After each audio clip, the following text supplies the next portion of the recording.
आज मैं आपको ये बताता हूँ कि यार वर्क लाइफ को बैलेंस कैसे किया जाए, या बेसिकली अगर मैं बात करूँ तो पैसे की वैल्यू क्या रहेगी आपकी लाइफ में, आप रिलेट कर सकेंगे। इतनी सॉलिड एग्जांपल बताऊंगा, आप रिलेट करेंगे 110%। क्या होता है कि अगर मैं ये कहूँ कि आपकी लाइफ को एक फ्रिज की तरह देखिए, जो फ्रिज आपके घर में, मेरे में, सबके घर में एक फ्रिज होती है, उसकी तरह देखिए। उस फ्रिज में हम सब तरह की सब्जियां रखते हैं, जो भी है ना, या ड्राई फ्रूट ले लो, दूध, सब्जी या दाल बना के जो भी आप रखते हैं, अब हम उसमें रखते हैं। सपोज आप ये सोचिए 2-4 घंटे लाइट ना आए तो कोई प्रॉब्लम नहीं है, 10 घंटे लाइट ना आए तो आपको टेंशन होने लग जाती है कि यार जो फ्रिज में रखा सामान है ना वो ख़राब हो जाएगा। 2 घंटे लाइट आ जाए तो फ्रिज एक बार ठंडी हो जाएगी, उसके बाद क्या हो जाएगा, फिर भले चली जाए। तो जनरली मैं भी ऐसे ही सोचता हूँ, बिकॉज है ना, हम सब मिडिल क्लास हैं तो एक ही तरीके से सोचते हैं हम लोग। लेकिन अगर मैं अब आपको दूसरा एंगल दिखाऊँ उस चीज़ का, कि वो जो सप्लाई है, जो फ्रिज को ठंडा कर रही है, जो आपकी ज़िंदगी की बाकी सारी चीज़ों को सही से संभाल रही है, टेक केयर कर रही है, वो इलेक्ट्रिसिटी को अगर आप पैसे के रूप में देखेंगे ना, तो आपको समझ आ जाएगा कि पैसे की वैल्यू आपकी लाइफ में क्या है। आप सोच के देखिए कि अगर मैं 3 दिन के लिए स्विच ऑफ कर दूँ, 3 दिन के लिए वो फ्रिज का जो प्लग है, इलेक्ट्रिसिटी जहाँ से उसको आ रही है, उसको हम ऑन ना करें, तो भैया 3 दिन के अंदर सारी सब्जियां खराब हो जाएंगी। इसी तरीके से 3 से 4 महीने सोच के देखिए, आपकी ज़िंदगी में अगर पैसा ना आए तो आपका वर्क लाइफ ऑटोमेटिकली डिसबैलेंस हो जाएगा, रिलेशन ऑटोमेटिकली फ्रैक्शन हो जाएगी, बच्चों की स्कूल फीस नहीं जा पाएगी। बट मुझे ये नहीं पता कि यार फिर भी लोग ये क्यों बोलते हैं कि money is not everything. I agree with you for all of us, ना, जो ये बोलते हैं कि money is not everything. Money is not everything, but second line को भी ध्यान में रखिए, मनी इज़ इफेक्टेड एवरीथिंग। सब कुछ भले नहीं है, लेकिन फिर भी डायरेक्टली और इनडायरेक्टली 90% चीज़ों पे इम्पैक्ट करती है money. So please comment section में बताइएगा कि मैंने ये जो एग्जांपल दिया, क्या ये जो सही है। अभी वीडियो खत्म नहीं हुआ, अभी 5 मिनट की और बात करेंगे, और एक मॉरल ऑफ द स्टोरी मैं आप लोगों के साथ शेयर करने वाला हूँ, जो मैंने रिसेंटली बुक फिनिश किया, उसके बारे में बहुत सॉलिड स्टोरी है, पक्का सुन के जाइएगा और कमेंट सेक्शन में ज़रूर बताइएगा। की डेट में अगर हम बात करें तो वर्क लाइफ को बैलेंस करना मतलब काम और वो आपकी पर्सनल लाइफ है, आपकी फैमिली लाइफ है, उसको बैलेंस करना एक बहुत बड़ा चैलेंज हो गया आज की डेट में। मतलब लाइफ इतनी ज़्यादा मॉडर्न हो गई है आज की डेट में, काम होते हैं, मोबाइल फ़ोन्स हैं, EMIs हैं, बहुत सारी ऐसी चीज़ें हैं कि बंदा वर्क लाइफ बैलेंस नहीं कर पाता। सो मैं अभी रिसेंटली बुक कंप्लीट की है मैंने, द वन थिंग।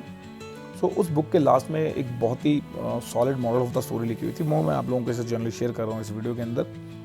होता ये है कि एक बच्चा होता है, तो वो उसके पापा होते हैं, तो उसके पापा उसके साथ कभी टाइम स्पेंड नहीं कर पाते हैं। सो एक दिन जब उसके पापा उसको रात को सुलाने के लिए जाते हैं, तो उसके कमरे की लाइट ऑफ करने वाले होते हैं, तो उनका लड़का बोलता है, पापा आप कभी मेरे साथ नहीं खेलते हैं। सो उनके फादर बोलते हैं, बेटा तेरी बात तो सही है, इसमें मेरी गलती है। देखिए ये बहुत बड़ी चीज़ होती है कि पेरेंट्स, इंडिया में 90% पेरेंट्स को ये लगता नहीं कि मैं भी कभी गलती कर सकता हूँ, है ना। तो उसके पापा और बच्चे को बोलते हैं, ठीक है बेटा, ये मेरी गलती है और मैं ही इसको सुधारूंगा। तो बोलते हैं कि अभी इस वीकेंड पे, शनिवार संडे में पूरा हफ्ता, पूरे के 2 दिन, पूरा वीकेंड मैं आपके साथ स्पेंड करूंगा, हम एक साथ खेलेंगे, एंजॉय करेंगे। शुक्रवार की रात थी, तो अगले दिन होता ही है कि लड़का सो जाता है और पापा अगले दिन सुबह जल्दी उठते हैं, मतलब अपने बेटे के उठने से थोड़ा पहले जल्दी उठते हैं, और थोड़ा जल्दी उठ के अपनी कॉफ़ी लेके अपने बेटे के रूम के बाहर आते हैं, और उनका बेटा सो रहा होता है। तो पापा को ये था कि जैसे ही बेटा उठेगा उनको एक हक करेंगे और बच्चे के साथ पूरा दिन एंजॉय करेंगे। अब इतना देख के पापा पीछे पलटते हैं और जस्ट अपनी कॉफ़ी लेके टेबल पर बैठते ही हैं। अब जैसे ही वो कॉफ़ी लेके टेबल पर बैठते हैं और अपना न्यूज़पेपर उठाते हैं पढ़ने के लिए, जो कि रूटीन वर्क में लोग करते हैं। अब जैसे ही वो रूटीन वर्क में अपना न्यूज़पेपर उठा के पढ़ने लगे, तो उनका बेटा तब तक उठ के आ जाता है और उनके न्यूज़पेपर हाथ से छीन लेता है और बोलता है, पापा चलो खेलना शुरू करते हैं। अब पापा उसको सरप्राइज़ तो देना चाहते, लेकिन बेटे ने उनको सरप्राइज़ कर दिया। तो पापा बोलते हैं, बेटा ठीक है। अब उनके अंदर एक जद्दोजहद चल रही थी कि यार किस तरीके से मैं ये कर सकूं कि मैं ये न्यूज़पेपर पढ़ लूँ और कॉफ़ी पी लूँ, बिकॉज उनको रोज़ का रूटीन वर्क करना ही था पूरा, है ना, वो उनका एक डिसिप्लिन था, या जिस भी एंगल से आप कहें। तो बोलते हैं, बेटा ठीक है, हम पक्का खेलेंगे, लेकिन उससे पहले तुम्हें एक पहेली सुलझानी होगी। आप पहेली सुलझानी होगी। तो बच्चों को क्या होता है ना, बच्चों को छोटे छोटे चैलेंज बड़े एक्साइटमेंट देते हैं। तो बोले ठीक है पापा।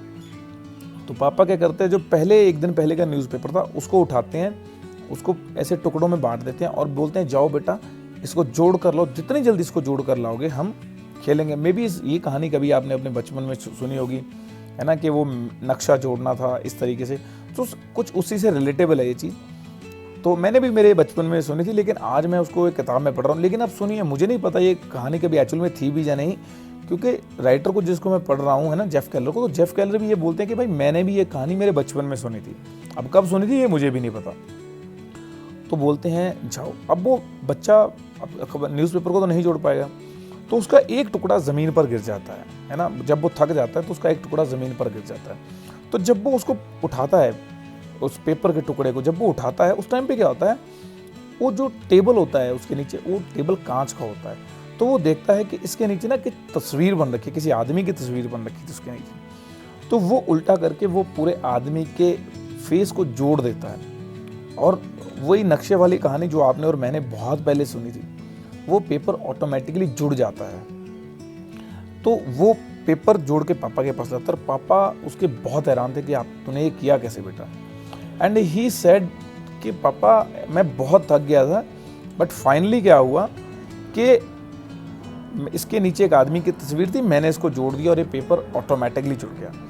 बहुत बार ऐसी चीज़ें होती हैं कि हमें लगता है कि नहीं हो पाएगा, but moral of the story, आपको कभी भी होप नहीं छोड़नी होती है। ये बहुत ज़रूरी होता है। आप होप मत छोड़िए, कॉन्स्टेंट रहिए, लगे रहिए। आज मुझे अप्रॉक्स यूट्यूब पे 65 वीडियो बना दिए और मेरे ख्याल से 65,000 व्यूज़ नहीं होंगे, बट कोई बात नहीं, एक ना एक दिन पक्का आने हैं, पक्का आने ही आने हैं वो। तो लगे रहिए, कंसिस्ट रहिए, और बाकी मिलते हैं कल सुबह 5 बजे अगेन। तब तक के लिए bye bye, see you all, और मेरी फेवरेट हैप्पी इन्वेस्टिंग।